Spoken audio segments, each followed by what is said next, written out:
में रोजगार की अनेक नई संभावनाएं बनने जा रही हैं। साथियों, 30 लाख सरकारी पोस्ट से नौकरियां हैं। 30 लाख नरेंद्र मोदी जी ने उनको खाली रखा अपने जो 20-25 मित्र हैं उनकी मदद करने के लिए।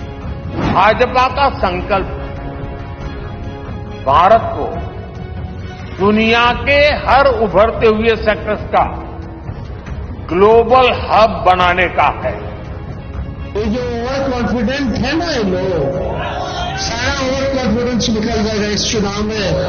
बताइए, दिल पे हाथ रख के बताइए कि गरीबी खत्म हुई है, गरीबी कम हुआ या बढ़ा है। नमस्कार, मैं रवीश कुमार। बीजेपी का मैनिफेस्टो आ गया है।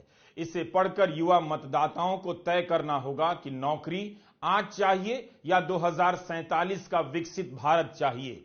नौकरी चाहिए या सपना चाहिए। सपने में भी आज का सपना चाहिए या 23 साल बाद का सपना चाहिए। वैसे बेरोजगारी के दिनों में सपने ही काम आते हैं। अगर कोई नौकरी ना दे और मिलने का सपना दिखा दे, वह भी प्यारा लगने लग जाता है। धर्म के नशे में डूबे हुए, मजबूत राष्ट्र की पालकी में झूला झूल रहे भारत के युवा मतदाताओं को बीजेपी के मैनिफेस्टो में रोजगार की संभावना खोजनी चाहिए। सरकारी नौकरी का जिक्र नहीं है, मगर परीक्षा में पेपर लीक रोकने के लिए कानून का जिक्र है। जबकि मोदी सरकार को यह कानून बनाने का ध्यान 9वें साल में आया, उसके बाद भी यूपी में पेपर लीक हो गया। बीजेपी के संकल्प पत्र में नौकरी की जगह रोजगार के अवसर का इस्तेमाल किया गया है। युवाओं के सेगमेंट में रोजगार के अवसर दिए गए हैं। कांग्रेस और राजद की तरह 1 करोड़ नौकरी का वादा इसमें नहीं है। 2014 में 2 करोड़ रोजगार देने का वादा बीजेपी ने किया था, उसका भी हिसाब इस मैनिफेस्टो में नहीं है। उल्टा वित्त मंत्री निर्मला सीतारमण विपक्ष पर आरोप लगा रही हैं कि उसके पास रोजगार का ठोस और विश्वसनीय आंकड़ा नहीं है। मोदी सरकार 10 साल में कोई सिस्टम नहीं बना पाई जिससे रोजगार का आंकड़ा पारदर्शी तरीके से मिल जाता। लेकिन विपक्ष पर वित्त मंत्री आरोप लगा रही हैं कि उसके पास विश्वसनीय आंकड़ा नहीं है। मैनिफेस्टो में यह भी नहीं कहा गया है कि रोजगार की गिनती गिनने के लिए कोई ठोस सिस्टम बना देंगे। मैनिफेस्टो में विकास के बड़े बड़े सपने दिखा दिए गए हैं। भारत की अर्थव्यवस्था को तीसरे नंबर का बनाने का वादा किया गया है, मगर इससे रोजगार कितना पैदा होगा इसकी बात नहीं, केवल अवसर की बात है। कम से कम बीजेपी ठोस तरीके से यही बता देती कि पिछले 10 साल में जितनी योजनाएं लाई गई, विकास हुआ, skill India, smart city, PM Vishwakarma, मुद्रा योजना, इन सब से कितना रोजगार पैदा हुआ। भाजपा ने घोषणा पत्र में लिखा है कि हमने सरकारी भर्ती परीक्षाओं का पारदर्शी आयोजन कर लाखों युवाओं को सरकारी नौकरी में भर्ती किया है, लेकिन सटीक आंकड़ा नहीं बताती है। रेलवे का आंकड़ा नहीं बताती है। युवाओं को प्रधानमंत्री का यह बयान ठीक से याद कर लेना चाहिए। प्रधानमंत्री नरेंद्र मोदी कह रहे हैं, इतने अवसर पैदा होंगे जो युवाओं की कल्पना से बाहर होंगे। भाजपा का संकल्प भारत को दुनिया के हर उभरते हुए सेक्टर्स का ग्लोबल हब बनाने का है। वो समय दूर नहीं जब भारत दुनिया का ग्रीन एनर्जी हब होगा, फार्मा हब होगा, इलेक्ट्रॉनिक्स हब होगा, ऑटोमोबाइल हब होगा, सेमीकंडक्टर हब होगा, इनोवेशन हब होगा, लीगल इंश्योरेंस हब होगा, कॉन्ट्रैक्टिंग कॉमर्शियल हब होगा। वो दिन दूर नहीं जब दुनिया के बड़े बड़े इकोनॉमी सेंटर्स भारत में होंगे। Bharat global capability centres, global technology centres, global engineering centres का बहुत बड़ा हब बनेगा। स्पेस में भी हम एक बहुत बड़ी ताकत के रूप में, विश्व में बहुत बड़ी ताकत के रूप में उभरेंगे और उसके लिए निश्चित रोड मैप से हम आगे बढ़ेंगे। और ये भारत के यूथ के लिए इतनी सारी अपॉर्चुनिटीज लेकर आएगा जिसकी उन्होंने शायद कल्पना भी नहीं की होगी। एक नया शब्द आ गया है, हब होगा। हब होगा, मगर रोजगार कब होगा इसका पता नहीं। कम से कम मैन्युफैक्चरिंग सेक्टर का ही हिसाब दे देते कि 10 साल में कितनों को रोजगार मिला, लेकिन उसकी जगह बड़े बड़े सपने दिखाए गए, वो भी 23 साल आगे 47 के सपने। हर पार्टी का मैनिफेस्टो बता रहा है कि उसने किसी समस्या को आज के हिसाब से किस तरह महसूस किया है, उसका समाधान क्या होना चाहिए। बीजेपी के मैनिफेस्टो से यही लगता है कि वह रोजगार के सवाल को लेकर युवाओं की बेचैनी से बिल्कुल परेशान नहीं है, जबकि कांग्रेस, सपा, तृणमूल कांग्रेस, राजद जैसे दल रोजगार के सवाल पर ही अपना चुनावी अभियान चलाए जा रहे हैं। अगर हमारी इंडिया अलायंस की सरकार बने तो देश भर में 1 करोड़ नौजवानों को नौकरी, सरकारी नौकरी हम लोग देने का काम करेंगे। 1 करोड़ नौकरी पूरे देश में 30 लाख नौकरियां जो है रिक्त पड़ी हैं, उसको तो भरेंगे ही भरेंगे, लेकिन 70 लाख नौकरी का जो है पदों का हम लोग सृजन करेंगे। आप लोग जानते हैं नौकरी, बेरोजगारी सबसे बड़ा हम लोगों का दुश्मन है। आज भाजपा के लोग इस पे कोई चर्चा नहीं करते। 2 करोड़ हर साल उन्होंने नौकरी का वादा किया था, लेकिन हम लोग सच्चे लोग हैं, जो कहते हैं वो करके दिखाते हैं। तो पूरे देश भर में 1 करोड़ लोगों को हम लोग जो है सरकारी नौकरी देने का काम करेंगे। आज हिंदुस्तान की सरकार के पास 30 लाख सरकारी वैकेंसीज हैं, खाली पोस्ट पड़ी हुई है 30 लाख खाली। नरेंद्र मोदी जी और उनकी सरकार ये 30 लाख पोस्ट आपको नहीं देती, आपसे कॉन्ट्रैक्ट लेबर करवाती है, आपको कॉन्ट्रैक्ट से काम करवाते हैं और फिर आपको उठा के बाहर फेंक देते हैं। परमानेंट नौकरी आपको नहीं देते हैं। तो हमारा पहला कदम, ये जो 30 लाख नौकरियां हैं, सरकारी नौकरियां हैं, जैसे ही हमारी सरकार बनेगी ये नौकरियां हम आपके हवाले कर देंगे, आपको दे देंगे। भारत में मोदी राज में रोजगार की क्या हालत हुई है, कितनी कम सैलरी की नौकरियां यहां पैदा हुई हैं, आप ठीक से जानते हैं। गोदी मीडिया इतनी बारीकी से आपको नहीं बताएगा। उसका प्रोजेक्ट ही है कि बेरोजगार भारत को मूर्ख बनाए रखना है, ताकि उसे सही गलत का पता ना चले। रोजगार को लेकर हाल में तमाम रिपोर्ट आई हैं। dataforindia.com पर अभिषेक वाघमरे की रिपोर्ट से पता चलता है कि चीन में 55% लोग सैलरी वाली नौकरी करते हैं, भारत में मात्र 20% ही ऐसी नौकरी करते हैं। श्रीलंका में भी 58% सैलरी वाली नौकरी करते हैं।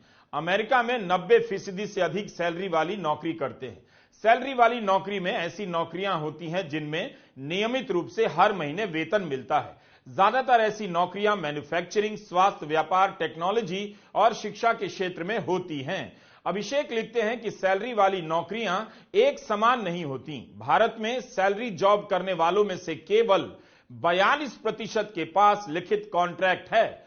53% को ही पेड लीव मिलती है, यानी छुट्टी के समय भी वेतन मिलता है। बाकी को यह सुविधा नहीं है, छुट्टी लेने पर वेतन कट जाता है। सामाजिक सुरक्षा के मामले में भी यही हालत है।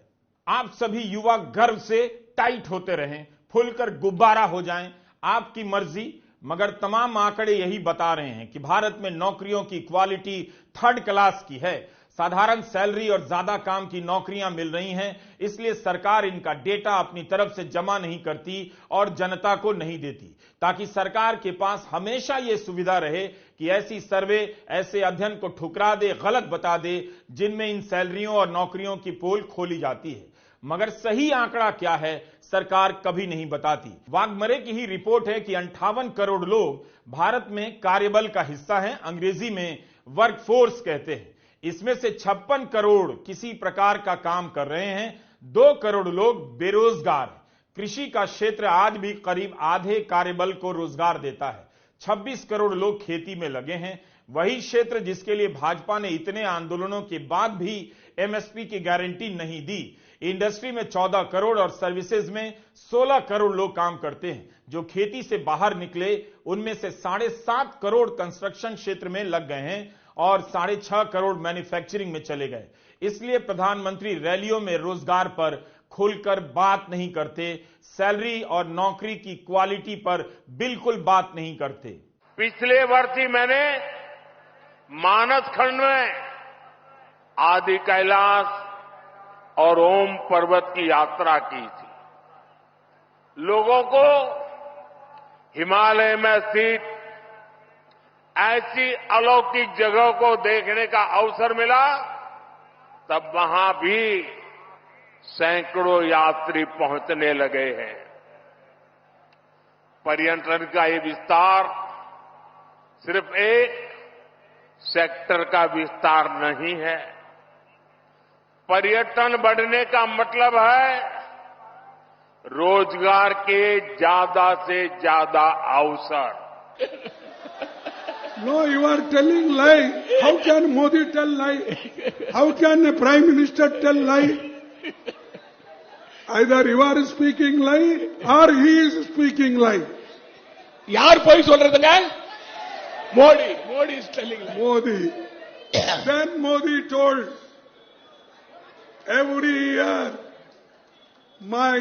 I will give 2 crores employment to young people. In 10 years, 20 crores employment he should have given. Has he given? No? This is also lie. How can it be? Prime Minister once can lie, twice also. यहां तक कि startup की बात होने लगी है, यह भी सुनने में सपने के जैसा ही लगता है। मगर इस नए सेक्टर का भी डेटा बीजेपी रख सकती थी, बता सकती थी कि कितने लोगों को स्टार्टअप में नौकरियां मिली हैं। मार्च 2024 में इंक 42 सर्वे की रिपोर्ट है कि 2022 से अब तक 130 स्टार्टअप ने 37,000 से अधिक लोगों को निकाल दिया। स्टार्टअप की फंडिंग भी घटी है।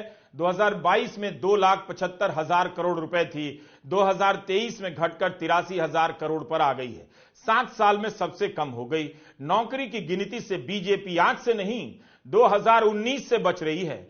किसी भी सेक्टर में नौकरी के आंकड़े जमा करने का पारदर्शी सिस्टम नहीं बना सकी। नौकरी के सेक्टर में अगर मोदी सरकार के पास दिखाने के लिए कुछ भी होता तो हर बात में डेटा देने वाली यह सरकार जरूर डेटा से तमाम पोस्टरों और अखबारों को भर देती।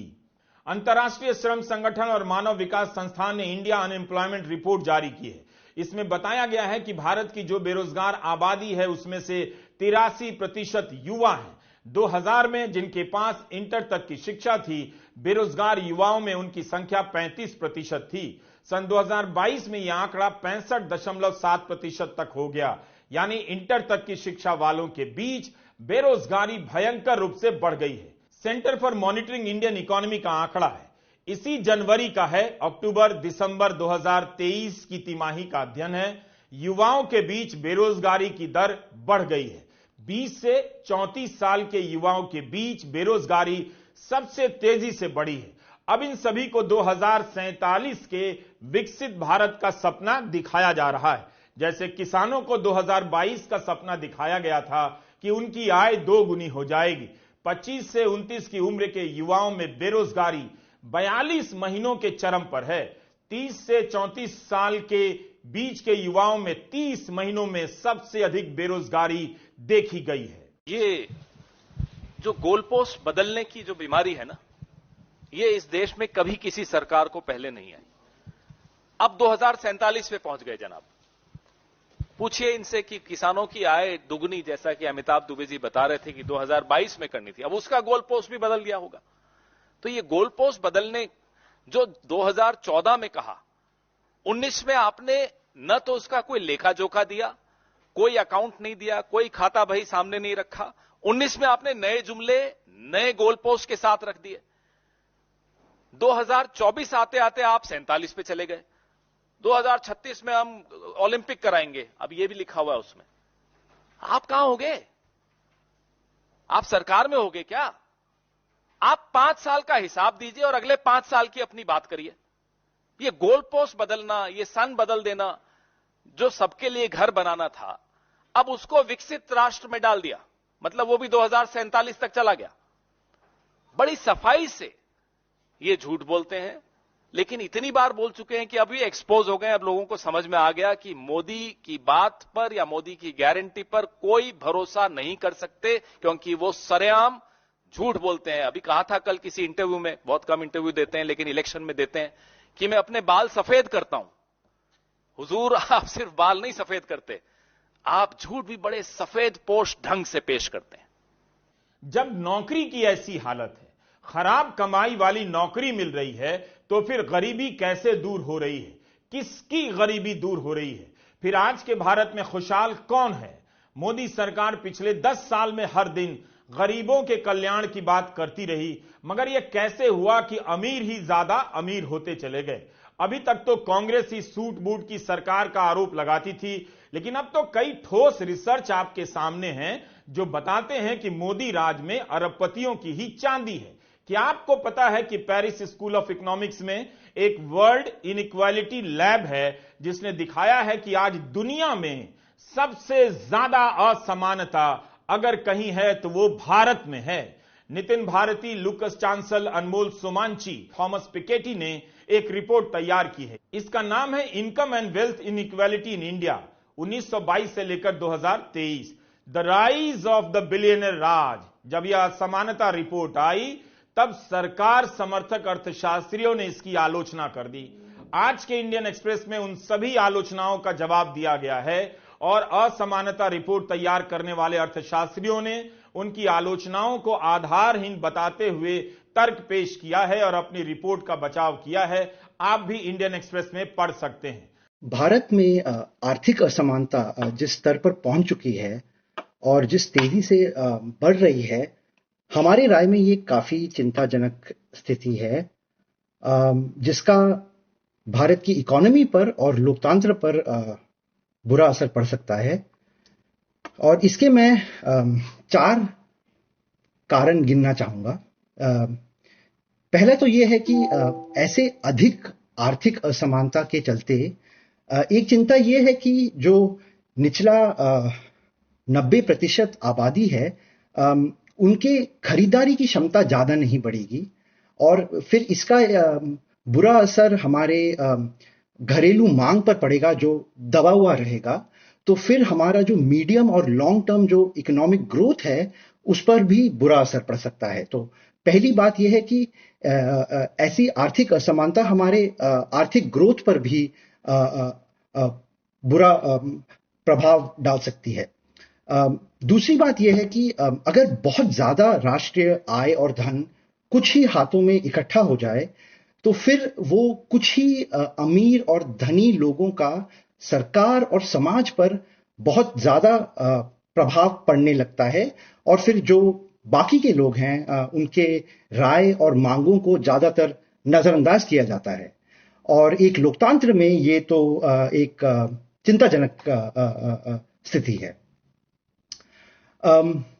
तीसरी बात यह है कि अगर ऐसे ही आर्थिक असमानता बढ़ती रहे तो फिर सामाजिक और राजनीतिक अशांति बढ़ने के चांसेस हैं और वो फिर कौन सी दिशा में जाएं और किस प्रकार का भाव लें वो अभी कहना मुश्किल है। हम सबको सोचने की जरूरत है कि क्या हमें ऐसा समाज और ऐसे आर्थिक प्रणाली मंजूर है जहां पर एक तरफ अभी भी बच्चे भुखमरी में जी रहे हैं, कुछ बच्चे, और दूसरी तरफ केवल 1% आबादी राष्ट्रीय आय का 23% और राष्ट्रीय धन का 40% ले जाती है।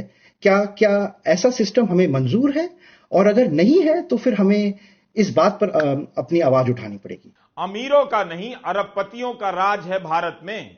इन्हीं की दौलत, इन्हीं की संपत्ति कई गुना बढ़ती जा रही है। आजादी के बाद असमानता घट रही थी, लेकिन सन 2000 के बाद से यह रॉकेट की तरह बढ़ने लगी है। आज हालत यह हो गई है कि ब्रिटिश राज में जितनी असमानता थी उससे भी ज्यादा असमानता मोदी राज में है। असमानता का मतलब है गरीब गरीब हुआ है, अमीर अमीर हुआ है। 70% आबादी के पास जितना पैसा है, संपत्ति है, उन सभी को आप मिला दीजिए तो उससे भी ज्यादा पैसा 1% आबादी के पास है। हिंदुस्तान की हालत समझनी है तो मैं बताता हूं आपको। हिंदुस्तान के सबसे अमीर 22 लोगों के पास उतना ही धन है जितना 70 करोड़ लोगों के पास है। एक तरफ 70 करोड़ लोग, उसमें पिछड़े वर्ग के लोग, दलित, आदिवासी, गरीब, जनरल कास्ट के लोग, और दूसरी तरफ 22 लोग। 70 करोड़ लोग क्या कह रहे हैं? 70 करोड़ में से किसान कह रहे हैं हमारे को एमएसपी दे दीजिए। युवा कह रहा है हमें रोजगार दे दीजिए। महिला कह रही है महंगाई से हमें बचाइए। कोई सुनने वाला नहीं। राहुल गांधी निरंतर यह आरोप लगा रहे हैं कि यह सूट बूट की सरकार है। इस सरकार में चंद लोग अमीर होते जा रहे हैं, चंद लोगों के पास ही सारा बिजनेस कारोबार जा रहा है। यह बात आज की नहीं, ऑक्सफैम की रिपोर्ट तो कई साल पहले से यह बात कह रही है कि भारत में आम लोगों की आमदनी नहीं बढ़ रही है बल्कि घटती जा रही है और 1% की आबादी के पास ही सारा धन जमा होता जा रहा है। मतलब समाज में असमानता और गरीबी भयंकर रूप से बढ़ रही है।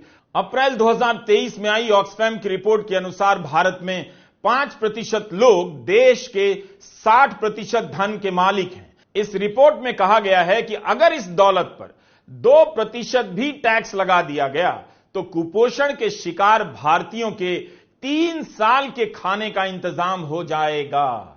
मगर सरकार इन अति अमीरों पर टैक्स नहीं लगाएगी। एक सरकारी आंकड़ा देता हूं, पीएलएफएस का, जिसे पीरियोडिक लेबर फोर्स सर्वे कहते हैं। 2019-20 के आंकड़े बताते हैं कि जो भी इस देश में 25,000 महीने का कमा रहा है वह चोटी के 10% लोगों में आ जाता है। यह हालत है इस देश के लोगों की कमाई की। आम आदमी की आर्थिक शक्ति चौपट है और भारत को तीसरी बड़ी अर्थव्यवस्था बनने का सपना बेचा जा रहा है। थॉमस पिकेटी, लुकास चांसेल, अनमोल सोमांची और नितिन भारती ने अपनी रिपोर्ट में बताया है कि 2022-23 में भारत में जितनी राष्ट्रीय आमदनी हुई उसका 22.6% हिस्सा केवल 1% लोगों के पास गया। यानी हम और आप मिलकर जितनी मेहनत करते हैं उससे जितना धन पैदा होता है उसका बड़ा हिस्सा तो मात्र 1% के पास जा रहा है। 2022-23 में भारत में चोटी के 1% लोगों के पास देश का 40.1% धन है। यह ऐतिहासिक रूप से ऊंचा आंकड़ा है। 2022-23 में देश के टॉप 1% लोगों के पास राष्ट्रीय आय का 22.6% हिस्सा गया। 1961 में 13% आय 1% के पास गई। इसलिए पेरिस स्कूल ऑफ इकोनॉमिक्स ने कहा है कि भारत में बिलियनियर यानी खरबपतियों का राज है। इस रिपोर्ट में बताया गया है कि दुनिया के किसी भी देश की तुलना में भारत के टॉप 1% लोगों के पास सबसे ज्यादा भारत में जमा हो गई है दौलत। यानी बाकी देशों के मुकाबले भारत में असमानता काफी ज्यादा है। पिछले हफ्ते ही लाइव मिंट में खबर आई, कंपनियों के सीईओ की सैलरी पिछले 4 साल में औसतन 40% बढ़ी है। डेलॉयट का सर्वे है, कोविड से पहले के मुकाबले एक सीईओ की औसत आय 40% बढ़ गई। 2024 में एक सीईओ की औसत आय 13.8 करोड़ रुपए है। यह रिपोर्ट 400 कंपनियों के विश्लेषण पर आधारित है। इस सर्वे में सामने आया है कि पिछले 4 साल में 20 करोड़ से अधिक कमाने वाले सीईओ की तादाद दुगनी हुई है। अब इसके सामने दिसंबर 2023 में इकोनॉमिक टाइम्स में छपी इस खबर को रखकर देखिए। आलेख अंग्रे और प्रियंका साल्वे की रिपोर्ट है।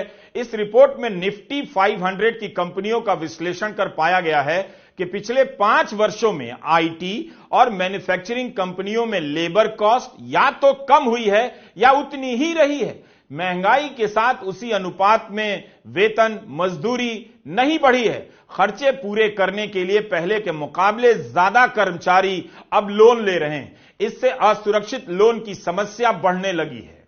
अगर आप पूरे देश का सैंपल ना लें, कंपनियों के भीतर जो हो रहा है उसे ही देख लें, तो पता चलेगा कि ज्यादातर कर्मचारियों की सैलरी का बढ़ना ही रुक गया है। जो ऊपर के लोग हैं, सबसे ऊपर 1% वाले, उन्हीं की सैलरी बढ़ रही है। इसके बाद भी आप धर्म के नाम पर वोट करने जा रहे हैं, मंदिर के नाम पर वोट करने जा रहे हैं, तो आपका कुछ नहीं किया जा सकता है। कम से कम इतना ही पूछ लेते कि हमारी सैलरी नहीं बढ़ती है, तब कहा जाता है कि कंपनी के पास पैसे नहीं है। हम मान लेते हैं, फिर हमारी कंपनी ही बीजेपी को 200 करोड़ 500 करोड़ का चंदा कहां से दे आती है?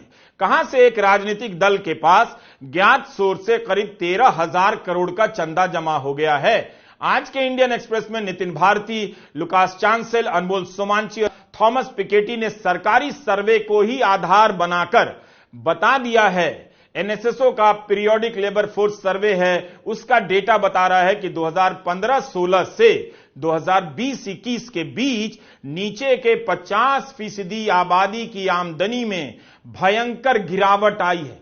14.4% से घटकर 9.8% हो गई है। आप कहीं से भी भारत के लोगों की आर्थिक हालत देखिए, अगर उनके गर्व वाले स्टोर से धर्म और मंदिर और मुसलमान निकाल दीजिए तो गुल्लक आपको खाली दिखेगा, पेट पिचका हुआ दिखेगा, गाल धसी हुई दिखेगी। मोदी सरकार मुद्रा लोन और स्वरोजगार का ढिंढोरा पीटती है।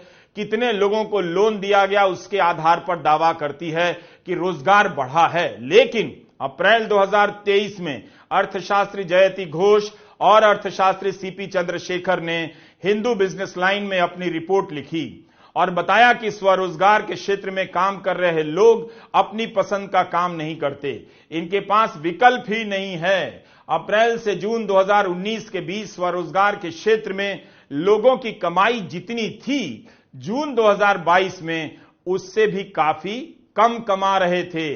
ये इतना ही कमा सकते हैं जिससे कि बस जी सकें। अर्थशास्त्री जयति घोष का बयान भी रिपोर्ट में है, जहां वे कह रही हैं कि आप मौजूदा कीमतों पर प्रति व्यक्ति आय देख रहे हैं। अगर आप महंगाई की वृद्धि को इस आंकड़े के साथ देखेंगे तो पाएंगे ये बढ़ोतरी काफी कम है। असल में अधिकतर भारतीयों की कमाई घट रही है। तो मुद्दा केवल रोजगार नहीं है, जिन्हें रोजगार मिला है उनकी कमाई का भी है। उनकी कमाई नहीं बढ़ रही, घट रही है। लोग बचत नहीं कर पा रहे हैं, जो बचत की थी उसमें से ही खा रहे हैं। पिछले साल सितंबर 2023 में रिजर्व बैंक का डेटा कहता है कि वित्त वर्ष 2023 में घरेलू बचत 50 साल में सबसे कम हुई है। 2022 में जीडीपी की 7.2% थी, 2023 में घटकर जीडीपी की 5.1% हो गई। एक साल में इतनी गिरावट आई है। पीएलएफएस 2022-23 के सर्वे के अनुसार ग्रामीण कार्यबल का 24.6% हिस्सा दिन का 100 रुपया से भी कम कमाता है। शहरी कार्यबल यानी शहरों में काम करने वालों का 10% हिस्सा 100 रुपया से कम कमाता है। संतोष मेहरोत्रा जो अर्थशास्त्री हैं, उन्होंने अपने लेख में लिखा है कि 2020 से 23 के दौरान केवल 3 साल में ग्रामीण क्षेत्रों में 5 करोड़ लोग अनपेड फैमिली वर्कर की कैटेगरी में शामिल हो गए हैं। यानी एक कमा रहा है, बाकी उसके साथ काम कर रहे हैं, लेकिन कमाई एक की हो रही है, बाकी की नहीं। शहरी क्षेत्रों में भी 50 लाख लोग इसी श्रेणी में शामिल हो गए। नेता को पता है आपकी जेब खाली है, मुंह लटका हुआ है, गाल धंस गई है, इसलिए वो धर्म के नाम पर आपके भीतर गर्व का हवा भरता है ताकि आप गर्व से टाइट हो जाएं। आज आप देश की दिशा देखिए और कांग्रेस की भाषा देखिए। आज विश्व में भारत का कद और सम्मान बढ़ रहा है। बढ़ रहा है कि नहीं बढ़ रहा है? दुनिया में भारत का नाम हो रहा है कि नहीं हो रहा है? भारत का गौरव बढ़ रहा है कि नहीं बढ़ रहा है? हर भारतीय को दुनिया गर्व से देखती है कि नहीं देखती है? जो सरकार यह बता सकती है कि 14 करोड़ परिवारों को नल से जल योजना से जोड़ा गया, 34 करोड़ से अधिक लोगों को आयुष्मान भारत का कार्ड दिया गया, 50 करोड़ लोगों का जनधन खाता खुला है, इससे वित्तीय समावेशी योजना कहा जा रहा है। लोगों के खाते में पैसे नहीं, महीने की कमाई में बचत नहीं, तो क्या केवल बैंक खाता खोल देने से वित्तीय समावेशन हो जाता है? इतनी योजनाओं की गिनती है, आंकड़े हैं, केवल रोजगार की गिनती नहीं है, लोगों की कमाई का आंकड़ा नहीं है, जिससे असली सूरत का पता चलता, उसकी कोई मूरत नहीं। उम्मीद है आप गर्व से टाइट हैं, टाइट रहिए, 2047 तक टाइट रहना है और उसी से काम चलाना है। नमस्कार, मैं रवीश कुमार।